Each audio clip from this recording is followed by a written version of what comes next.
하버드 대학교에서 심리학 역사상 아주 유명하고 흥미로운 실험을 합니다. 크리스토퍼 카브리스와 데니얼 사이먼스가 더 인비저블 고릴라라는 보이지 않는 고릴라라는 책에서 소개되어 유명해진 실험인데요. 실험은 이렇습니다. 3명의 흰색 티셔츠를 입은 팀과 3명의 검정 티셔츠를 입은 팀이 있습니다. 사진을 한번 보여주세요. 그리고 동그랗게 모여서 농구공을 패스를 하는데 흰색 옷을 입은 사람이 흰색 옷에게, 검정색을 입은 사람이 검정색에게 패스를 하는데 이렇게 말을 합니다.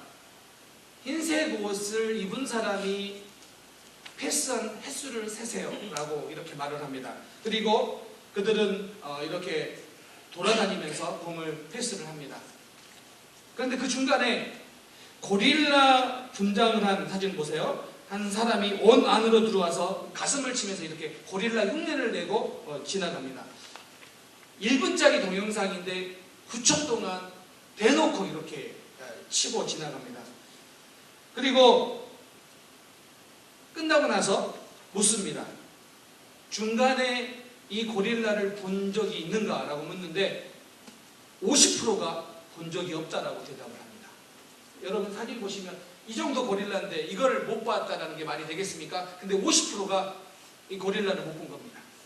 이유를 뭐라고 이야기를 하냐면 이거를 attentional blindness라고 해서 뭐라고 이야기하냐면 무주의 맹시, 무주의 맹이라고 하는데 이게 뭐냐면 어떤 것에 집중하느라 눈앞에 있는 것을 보지 못하는 상태를 말하는 거예요. 그러니까 이거죠. 사람이 실제로 고릴라가 오는데도 불구하고 흰색 옷의 숫자, 그 공 튀기는 숫자를 세느라고 이 고릴라를 못 보는 거예요. 이게 동일하게 성경에도 나와 있는 모습이죠. 이런 거죠. 예수님 당시의 바리새인들은 율법이라는 것에 자기들이 그 율법을 지키기 위해서 율법에 집중하느라 예수님이 일으키신 기적을 못 봐요. 그리고 예수님이 메시아인 것도 못 본다는 거죠. 오늘 마찬가지로 내가 어떤 것에 집중한 나머지 하나님이 하시는 일을 못 볼 수 있다는 거예요. 우리에게도. 그런 의미에서 오늘 요한복음에 나와 있는 이 기적 시리즈를 살펴보는 것은 우리에게 되게 은혜인 게 오늘은 동일하게 우리의 삶 가운데 하나님이 역사하시는 것을 우리가 이 시리즈를 통해서 좀 보고 깨달았으면 좋겠습니다. 오늘 두 번째 기적인데요. 등장하는 한 사람이 있습니다. 누구냐면 왕의 신하입니다. 이 신하는 고위 간직에 있는 사람입니다. 그리고 이 신하의 아들이 심각한 병에 걸렸습니다. 그래서 이 신하가 예수님께 찾아와가지고 자기와 함께 자기 집으로 가서 자기 아들을 고쳐달라고 이야기를 합니다. 여기까지 보면은 뭐 이야기가 별거 아닌 것처럼 보여지지만 실제로 그러나 좀 더 우리가 살펴볼 것은 이거예요. 이 왕의 신하가 예수님께 나오기까지는요, 그가 극복해야 될 여러 가지 산들이 있었어요. 첫 번째는 뭐냐면 이 왕의 신하는 지위가 높아요. 근데 당시에 예수님은 그냥 무명의 설교자와 더 가까워요. 그러니 이 신분의 차이가 이 큰 상태에서 높은 사람이 예수님을 찾아가가지고 예수님께 자기 아들을 고쳐달라고 한다는 것은 뭐 쉽다라고 말하기는 어려울 것 같아요. 게다가 오늘 본문에도 나와 있지만 그가 예수님을 향하여 뭐라고 이야기하냐면 주라고 불러요. 키리오스, 주. 이것은 높은 지위에 있는 사람을 향하여 낮은 지위에 있는 사람이 부르는 게 주예요. 근데 지금 지위로 보면은 이 왕의 신하가 더 높아요. 그런데 그가 예수님 앞에 예수님을 높이고 예수님 앞에 주라고 부르고 있다는 것이죠. 두 번째는 이거예요. 지금 예수님이 계신 곳은 가나안이에요. 가나. 그런데 왕의 신하의 집은 어디 있냐면 가버나움이에요. 이 가버나움에서 가나까지 거리가 20마일이에요. 약 32km예요. 그리고 이 가나는 상대적으로 더 높은 위치에 있고 이 가버나움은 해수면 아래에 있어요. 그러니 이 가버나움에서 가나까지 가는 길은 계속해서 언덕 올라가는 거예요. 올라가는 길. 그러면 이 왕의 신하가 예수님을 만나러 가는 이 길은 쉬운 길은 아니에요. 허헉거리면서 가야 되는 길이죠. 자, 그럼에도 불구하고 이 왕의 신하는 아들을 고쳐야 된다는 그 간절함 때문에 그 길을 갑니다. 달라스 윌라드가 이런 이야기를 해요. 은혜는 노력에 반하는 것이 아니라 그것을 획득하려는 것에 반한다. 이게 무슨 이야기냐면 은혜를 획득하려고 하는 태도는 잘못된 것이지만 은혜를 받으려고 하는 것은, 노력하는 것은 바람직한 행동이다라는 것이죠. 마찬가지로 사람의 노력으로 기적을 일으키는 것은 아니에요. 그런데 노력 없이는 기적이 일어나지 않을 수도 있다는 거예요. 성경에 보면 기적을 경험한 사람들에게 있어서는요, 간절함이 있었고 그들에게는 그 기적을 사모하는 마음들이 있었다는 거죠. 혈루증을 앓던 여인이 예수님의 옷자락을 만지기 위해서 그는 군중을 헤치고 예수님께 나아갑니다. 노력이죠. 사모함이죠. 중풍병자의 친구들은 그 친구를 살리기 위해서 지붕으로 올라가서 지붕을 뚫고 그 병자를 내립니다. 그들의 간절함이죠. 그들의 노력이죠. 오늘 왕의 신하도 예수님께 나오게 된 간절함이 있었고 그 간절함 때문에 기적을 경험하게 되었다는 것입니다. 이것이 기적을 경험한 하나의 중요한 요소가 된다는 것이죠. 오늘 요즘 청소년을 향하여 우리는 간절함이 없는 세대라고 그렇게 이야기를 합니다. 예전에 제가 미국에 처음 와서 이렇게 애들이 이야기해요. 부모님이 주는 페널티 중에 제일 무서운 게 뭐냐면 그게 그라운드, 외출 금지였죠. 그래서 어떤 애가 와가지고 나 그라운드 당했어, I am ground 이러면 막 사람들이 불쌍하게 이렇게 여겼잖아요.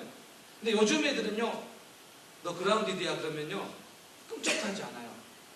You are ground 그러면 오케이 이래요. 왠지 아세요? 밖에 나갈 일이 없어요. 그러니까 그냥 집에 가만히 있는 거에 대해서 아무런 페널티가 아닌 거예요. 제가 한번 해봤거든요. 근데 오케이 그러더라고요. 그래서 제가 깨달았어요. 요즘 아이들에게 페널티는 뭐냐면 no 셀폰, no 컴퓨터예요. 그래서 너 셀폰 하지 마 그러면 두려워하고요. no 컴퓨터야 그러면은 그게 무서운 거예요. 그게 페널티예요. 그래서 요즘 청소년들에게 제일 인커러지 되고 상이 되는 게 뭐냐면 뉴 셀폰과 뉴 컴퓨터예요. 그래서 저희 아들이 청소년이 되고 나서 저에게 진짜 간절한 눈빛을 보여준 적이 있는데 뭐냐면 셀폰을 업그레이드 할 때였어요. 그때는요 제가 무슨 말만 하면 얼마나 잘 듣든지 몰라요. 그냥 그 말을 듣기 위해서 오케이, 무슨 말만 하면 오케이 있어서 제가 좀 그런데 계속 오케이 했어요. 얼마나 노력했는지 몰라요.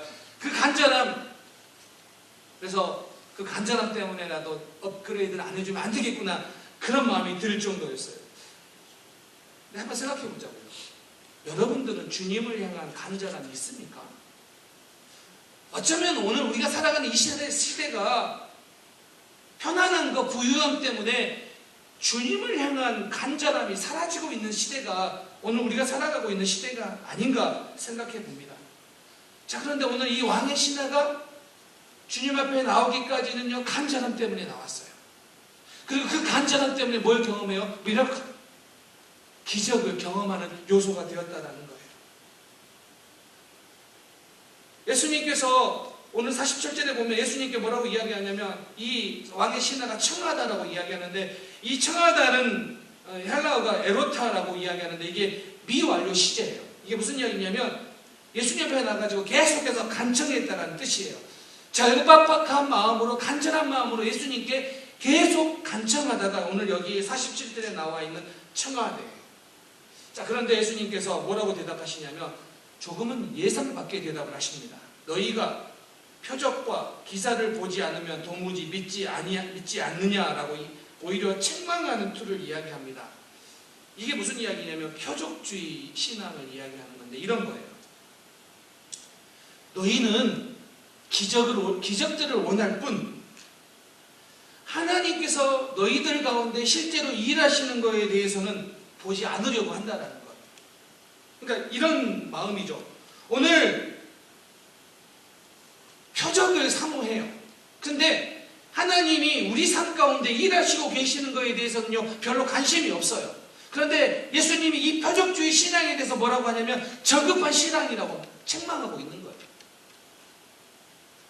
48절에 너라고 이야기하지 않고 너희들이라고 복수를 이야기한 이유가 뭐냐면 이 왕의 신하뿐만 아니라 배객이 되는 갈릴리 사람들, 더 나아가서는 오늘 이 땅을 예수 믿는다고 하는 우리들까지 오늘 우리들을 향해서 이렇게 이야기하고 있는 거예요. 이게 무슨 이야기입니까? 우리 많은 사람들이 표적을 이야기해요. 표적을 보여주면 믿겠다라고 이야기해요. 그런데 그렇게 표적을 쫓아다니는 신앙은 낮은 단계의 신앙이다라고 이야기하고 있는 거예요. 그거는 온전하지 않다라고 이야기하고 있어요. 피튼 대학의 게리 버치 교수가 쓴 요한복음이라는 이 NIV 어플리케이션 커멘터리에 보면 이런 이야기가 나와 있어요. 이 교수의 동료 교수가 들려주는 이야기인데, 교회 이야기인데, 한 젊은 여성이 심각한 병에 걸렸어요. 실제로 생명이 얼마 남지 않는다라고 이야기를 해요. 근데 이들은 딱 1년에 2번 교회에 나와요. 언제 나올 것 같아요? 부활절하고 성탄절. 1년에 딱 2번 나오는 사람들이에요. 그런데 이 여인이 목사님께 나와가지고 뭐라고 이야기하냐면, 만약 예수님이 성경에서 치료를 행하셨다면 오늘날도 그 기적을 행하셔야 된다.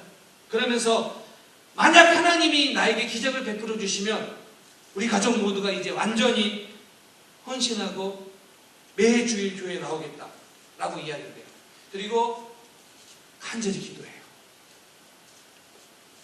놀랍게도 병이 고쳐졌어요. 의사조차도 믿을 수 없다라고 할 정도의 고침이었어요. 그리고 그 주에, 그 다음 주에, 돌아오는 주에 그녀와 그 모든 가족들은 교회에 나왔어요. 제일 앞자리에 앉아서 앞에 나와서 간증까지 했습니다. 그런데 그 후에 4주가 지나자 가족들은 교회에 나오지 않게 되었어요. 그리고 그녀와 그녀의 남편만 교회에 나오고요. 그들 역시도 교회에 나오는 숫자가 점점 줄어들더니 그들도 다시 과거로 돌아갔어요. 그때까지 걸린 시간이 2달이었어요. 이게 무슨 이야기냐면 우리의 삶 속에 기적이 아무런 의미가 없다라는 이야기는 아니에요. 그런데 오늘 본문에서 이야기하는 것은 무엇이냐면 기적을 행하시는 예수님의 능력을 믿는 것이 아니라 우리는 예수님을 믿어야 돼요. 여러분 정말로 아멘이셔야 됩니다. 우리는 슈퍼내추럴한 그런 일들을 기대해요. 그런데 이 기적에만 의존하는 신앙은 한계가 있다라는 거예요. 그런 믿음은 한계가 있다라는 거예요. 우리가 기적을 경험하면요, 하나님이 계시다는 것을 알아요.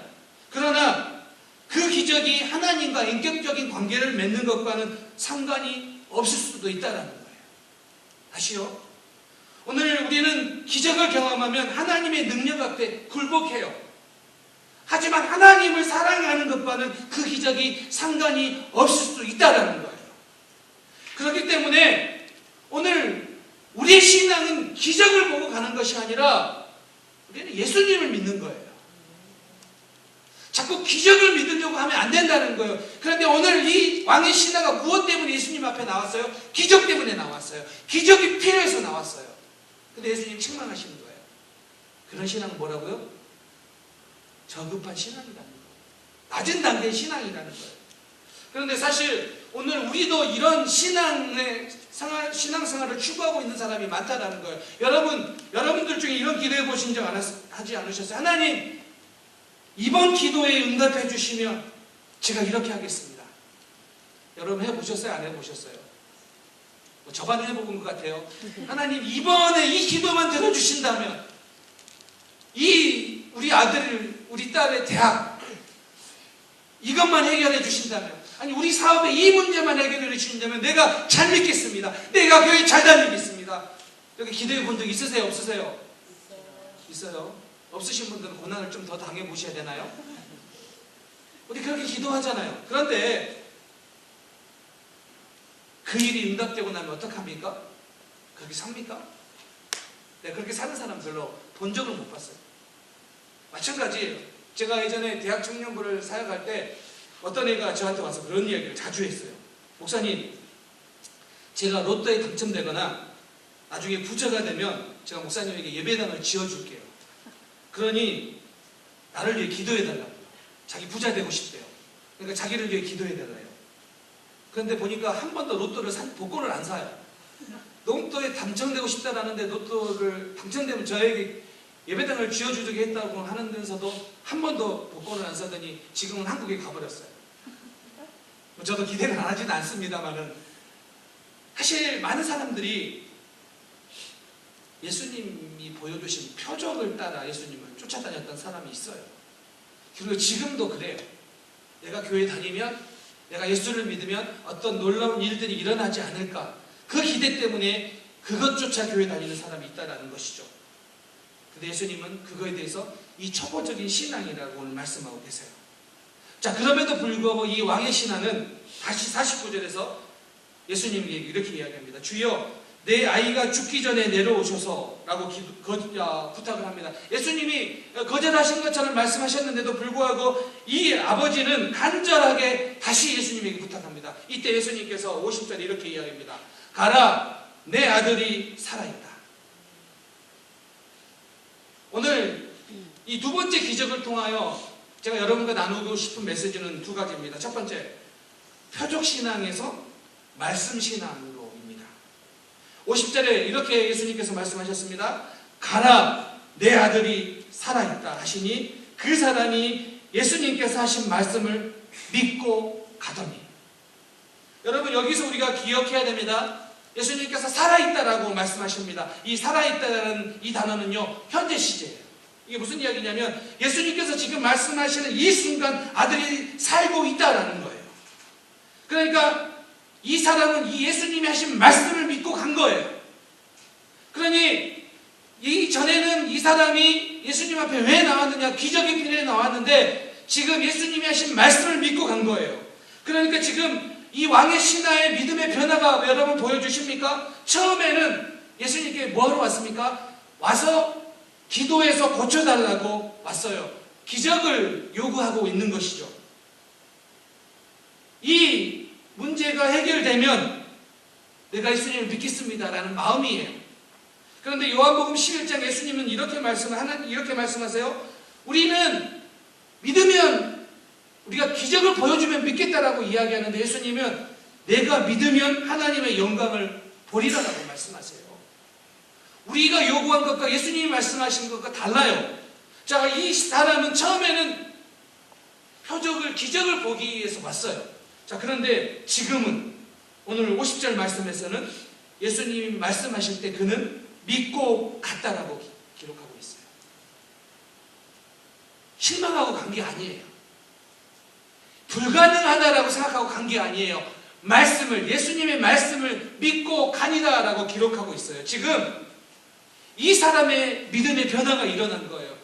표적을 따르는 마음에서 말씀을 믿는 신앙으로 바뀐 거예요. 지금 47절에서는요, 예수님에 대한 소문을 듣고 가더니라고 기록하다가 50절에는 그 예수님이 말씀하신 것을 믿고 가더니로 바뀌어요. 다 가요. 움직였는데 첫 번째는 듣고 갔고 나중에는 믿고 가요. 이게 차이예요.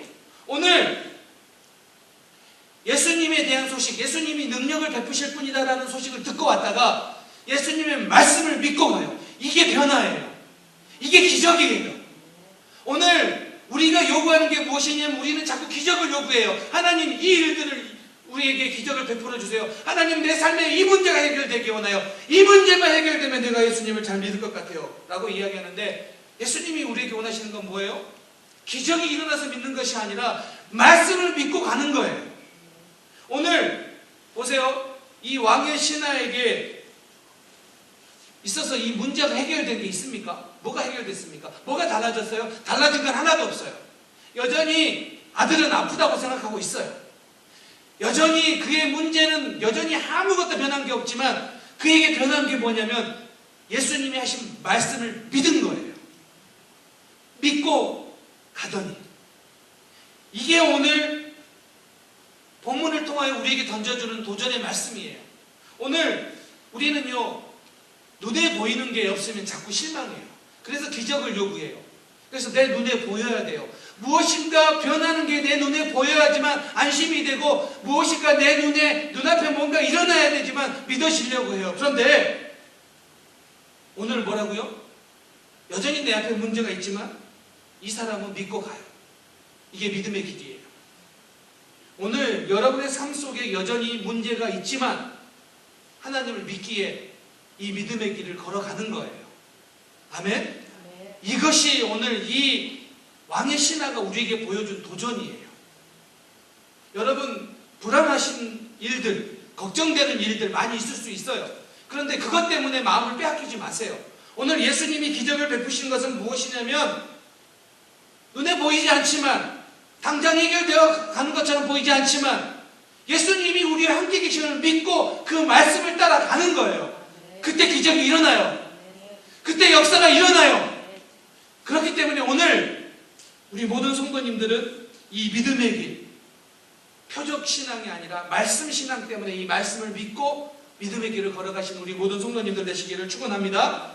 두 번째는 기적 너머의 사건을 만나야 됩니다. 자, 이 왕의 신하는 기적이 필요해서 주님 앞에 나왔지만 주님은 그로 하여금 예수님을 믿게 했어요. 이게 다른 걸 우리가 여기서 알아야 돼요. 이게 무슨 이야기냐면, 기적이 필요해서 예수님께 왔지만 예수님은 이 사람에게 정말 필요한 것을 보여주셨어요. 그게 구원이에요. 자, 보세요. 51절에서 예수님의 말씀을 듣고 내려갑니다. 내려가다가 아이가 살았다는 소식을 듣습니다. 그때 이 사람이 이렇게 물습니다. 언제 낳았느냐? 지금까지 이 사람의 온통 관심은 그 아들이 낳는 거였어요. 그런데 이제서 다른 곳에 관심을 둬요. 그게 뭐냐면 예수님에 대한 믿음에 대한 확신이에요. 그리고 예수님께서 낳았다라고 말씀하신 그 시간에 아들이 낳았다는 것을 믿고 53절에 자기와 그 온 집이 다 믿으니라. 이게 기적 너머의 사건이고요. 기적 너머의 우리 주님께서 우리 계획하신 계획이에요. 오늘 처음에는 왕의 신하가 예수님께 온 것은 예수님을 사랑했기 때문이 아니에요. 예수님의 능력이 필요해서 왔어요. 예수님의 신하는 예수님의 능력을 사랑하는 자였어요. 그런데 지금은 예수님을 사랑하는 자로 바뀐 거예요. 우리 주님이 그렇게 만드신 거예요. 이게 오늘 본문에도 굳이 이전에 첫 번째 기적 가나라는 이 지역을 언급하고 전에 물로 포도주를 바꾸신 곳이다라고 굳이 언급한 이유가 뭐예요? 물이 그 존재의 변화로 일어나 포도주가 된 것처럼 지금 이 사람은 존재의 변화를 경험하고 있다는 거예요. 더러운 물에서 깨끗한 물이 아니라 물에서 포도주의 존재의 변화, 다른 존재의 변화를 일으켰던 것처럼 지금 이 왕의 신하는 오늘 성경에서 전에 물로 포도주를 만드신 것처럼 이제 이전과 처음과는 다른 존재가 되었다는 거예요. 오늘 구원이 예수님을 믿었고 구원이 그 가운데, 그 가정 가운데 임한 것을 오늘 보여주고 있는 거예요. 이것이 기적 너머에 있는 예수님의 계획이세요. 그래서 예수님은 우리에게 기적뿐만 아니라 기적 너머의 사건들을 계획하고 계세요. 그것이 오늘 우리에게 참 필요한 것이죠. 결론입니다. 오늘 읽었던 본문 4장 바로 첫 번째는 사마리아 여인의 이야기가 나옵니다. 이 기적 바로 전에 나온 이야기가 사마리아 여인이에요. 그런데요, 사마리아에서는 예수님이 표적과 기적을 보여주지 않았어요. 그런데 이 사마리아 사람들이 예수님을 믿어요. 표적과 기적이 없는데 왜 믿냐? 예수님이 하신 말씀을 믿고 믿어요. 자, 보세요. 사마리아 여인을 만나가지고 그 여인과 대화를 하지만 기적을 보여주진 않았어요. 그런데 그 여인이 예수님을 믿고 그의 삶이 변하는 기적을 경험해요. 기적은 없었지만 삶이 변하는 기적을 경험해요. 오늘 우리 앞에 많은 어려움들이 있을 수 있어요. 많은 문제들이 있을 수 있어요. 그런데 여전히 우리가 바라보고 추구해야 되는 것은 기적이 일어나야 되지만 하나님 우리와 함께 계시다는 것이 아니라 주님을 신뢰하기에, 하나님의 말씀을 의지하기에, 하나님의 말씀을 믿기에 여전히 신실하신 하나님은 여러분과 함께 계심을 믿습니다. 이것이 오늘 이 왕의 신하가 경험한 기적이고, 오늘 우리가 예수님을 믿을 때 우리에게 나타나는 기적의 일이라는 거예요. 내 눈앞에 문제가 해결돼야지 믿는 것이 아니라 그 문제는 여전히 존재하지만 나를 사랑하시고 신실하게 나와 함께 하시는 그 하나님의 말씀을 믿기에 오늘도 이 믿음의 길을 온전히 걸어가시는 우리 사랑하는 성도님들 되시기를 주님의 이름으로 축원합니다. 함께 기도하겠습니다. 함께 기도할 텐데 이 찬양 한번